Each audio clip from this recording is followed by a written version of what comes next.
Well, hey, church, welcome back to week 2 of this Living Sent for this summer of 2024. We're looking at leadership development. In week 2, we're looking at pipelines that produce. Last week, we looked at counting the cost. It's the idea of once a leader has been identified, we kind of begin to talk to that leader and begin to mentor and coach that person and say, listen, have you really counted the cost of what it looks like to actually be a leader in a local church, whether it's an elder or a deacon, or whether it's just a lay leader of any ministry or any platform? Maybe it's a welcome team, or maybe it's taking up the offering, whatever it is that you're counting the cost now of responsibility and accountability for the opportunity that God has given you. Well, this week we're taking the counting the cost section and we're building upon that. We're thinking about pipelines that produce. We're recognizing the fact that God gives us this raw material of people, male and female, that we now have the responsibility to move into a place of leadership. Well, systems and structures can oftentimes be the very means that churches can use to take people from point A and move them to point B. You know, Paul wrote to Timothy that he thinks about the generations, discipling other generations, that men are able to take others and train them up into the next generation. Or so you're thinking about pipelines that produce, taking people from one place and moving them to the other. Well, this idea of pipelines, obviously, we think about that in membership. We think about it in discipleship, membership pipelines, moving people from a place of conversion into the waters of baptism. And then all of a sudden, hey, listen, we're presenting them as new members of the local church.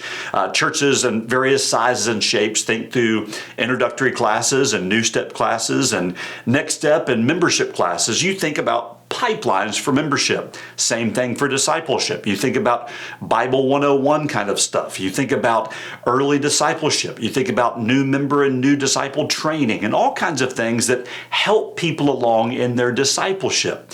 Well, the same thing is true for leadership. We have a vision in mind of where we're taking one person and where we're wanting them to go, specifically thinking through pastors and deacons. Obviously, we're thinking through those two offices as those are the two chief main leadership offices in the church. The elder obviously is the servant leader, but obviously the deacon is the lead servant. So churches do thinking through, how do I move people from one place to the other? I want to give you an illustration. This may help. Every August, campuses, college and high school campuses around our country, they receive new students for the year. Hopefully, those new students have a vision for their academic success. Well, even if they don't, hopefully their teachers do. Professors, their teachers on campus have a vision for academic success. And that vision really is supported by what? Courses and classwork, homework. They study the books, they attend the classes, they take the test in order to produce something on the backside. Well, as we think through leadership pipelines and structures, let me encourage you to think in terms of how do I move someone from where they are to where I want them to be. Deacon ministry, for instance, many times we'll have yoke fellow ministries where you invite potential deacon candidates into meetings or into areas of service.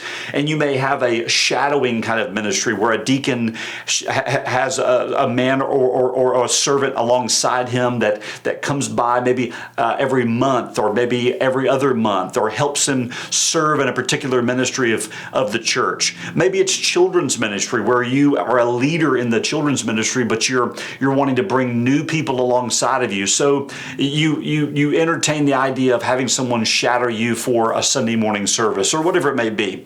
Pastors, you take pastoral assistants and pastoral candidates and you bring them into your study and you say, okay, for the next year or so, I want you to walk with me through these systems of structures, and I want you to walk with me through these assignments. I want you to read these books. Why? Because we have a vision. We're moving people from point A to point B.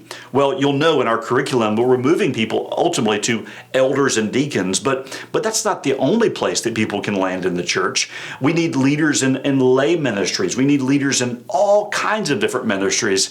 The big idea is, are pipelines and pathways, systems and structures in place to move people along in the ministry. So, yes, we think through membership pipelines. Yes, we think through discipleship pipelines.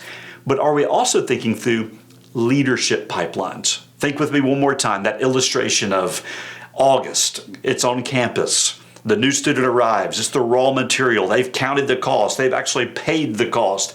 They've bought the books. They are there. And they have a vision for academic success. Well, churches can do this very same thing. They can take candidates for leadership, put them at the beginning of a pipeline, and move them through a pipeline. Maybe it be a month, maybe it be a year, maybe it be a few months of walking with them so that on the other end of that pipeline, other end of that process, produces a leader, which will in turn help the church, support the church, grow the ministry, and we can reproduce this time and time again. I hope you take some time, think about leadership pipelines, and ask the question, is it time for me to join a leadership pipeline? God bless you, church.